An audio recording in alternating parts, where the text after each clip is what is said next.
Hi there, I'm going to talk about saturation today.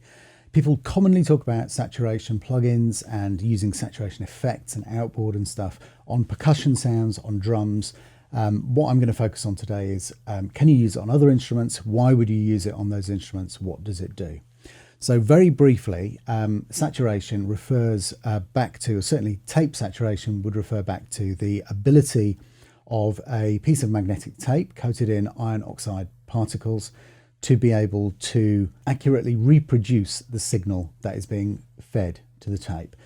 So when the voltage hitting the tape head exceeds the level at which those iron oxide particles can faithfully reproduce, then you get a kind of compressed, non-linear, slightly distorted sound. That's what we call tape saturation. Even if you don't necessarily use saturation as a full effect, you just use a little bit, you're still getting that kind of pleasing, odd order harmonic distortion, which we perceive as being very musical, warm, characterful, punchy, all of that kind of stuff. So let's jump straight in. I've done something very, very quickly, just busked in 8 bars using piano, using some string spiccatos, and then using a little bit of long brass. And I'm going to show you a few different treatments of saturation and show you what you can do with them and how they affect the sound.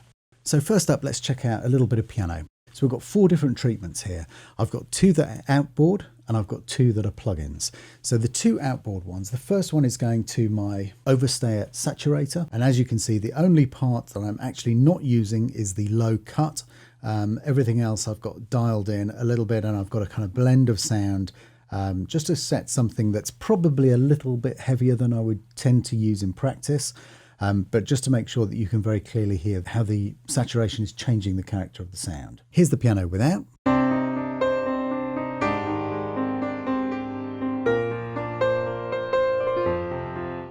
And now let's switch in the saturation.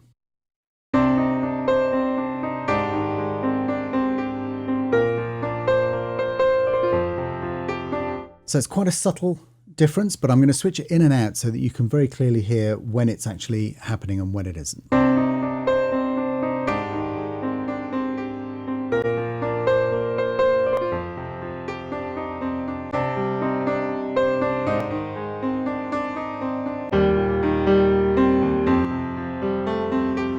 So you can hear that it's adding a fullness to the sound. I've matched these as closely as I can using the level meter, just to make sure that I'm not just boosting the sound, that you're not just getting it louder. It does have an apparent increase in kind of power, but what's happening is that you're getting that kind of roundness and that lovely kind of low to low mid warmth that is just sort of filling out the sound at the bottom end a bit. What you're hearing is an increase in the harmonic density of the sound. Let's check the same effect out on the strings.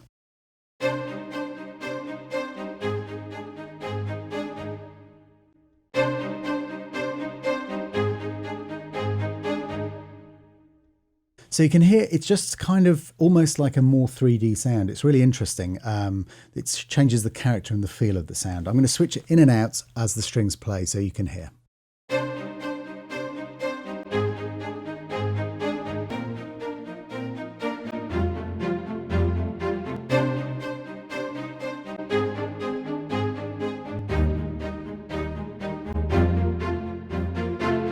Finally, let's hear it on the brass.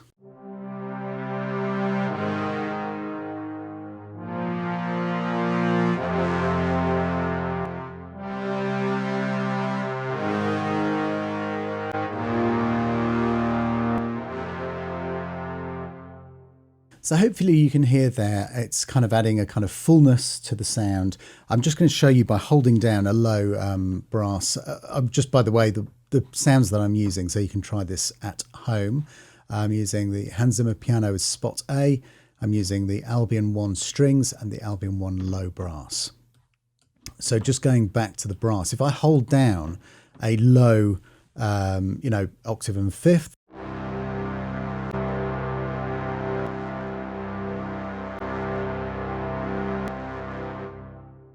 so you can hear it really kind of adds in a kind of fullness and roundness to the bottom of the sound. It almost, once you take it off again, the sound seems to thin out quite a lot.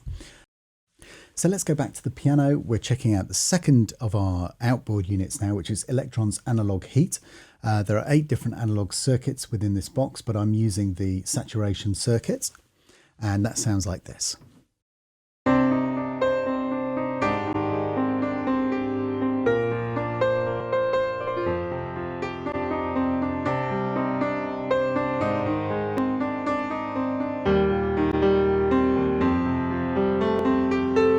So you can hear that as I'm switching it in and out, how the sound is changing. Let's just check out the strings quickly with this sound as well.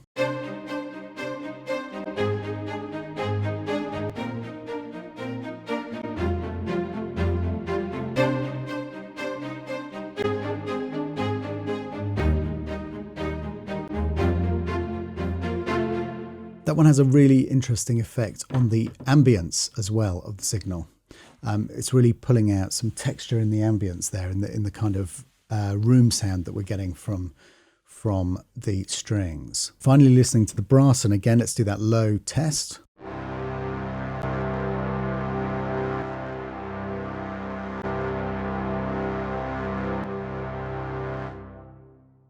So nice and clear there. Okay, back to the piano, and we're going to test the first of our 2 plugins that we've selected for this little demonstration. And this is Toys Decapitator. As the name suggests, can be used for really, really brutal and extreme audio clipping and saturation effects, but I'm setting it relatively low here, just kind of gentle. I'm using the N setting, which I suspect is Neve. And let's have a quick listen to the piano with and without this.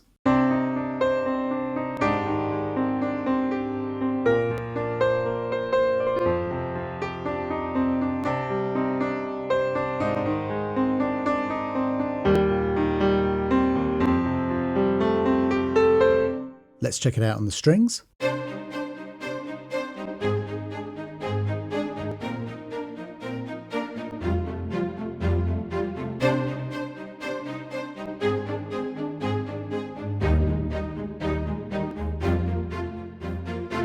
And finally, our brass test.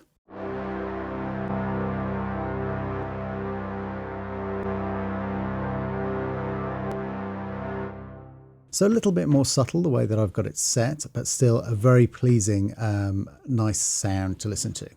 Final thing then we're going to look at is Fabfilter Saturn, which is a tape emulation plugin. Some great saturation available from this.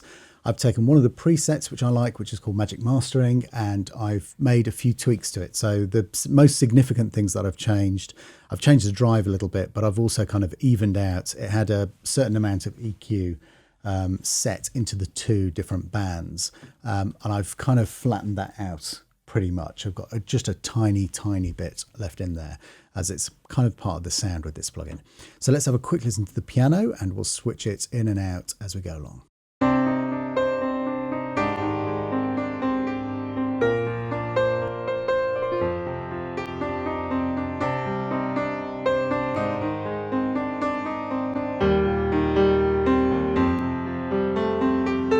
So I really like that one. Similarly, let's check out the strings.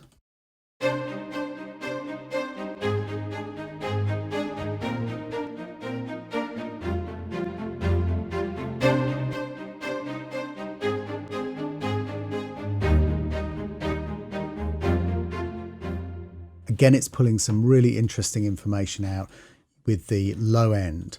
And finally, let's check out our brass.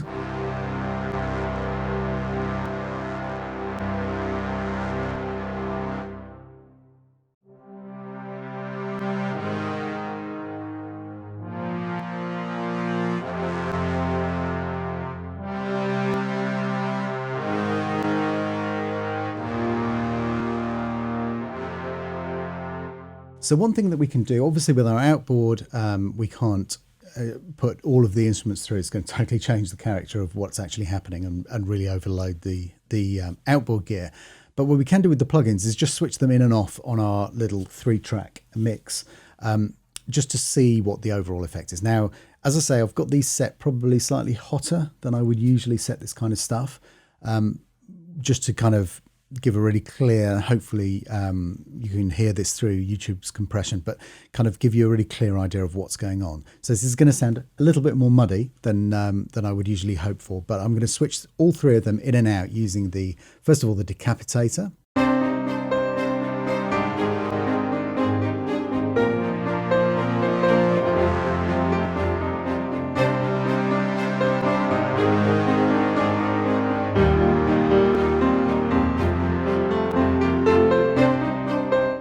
And next, the Saturn.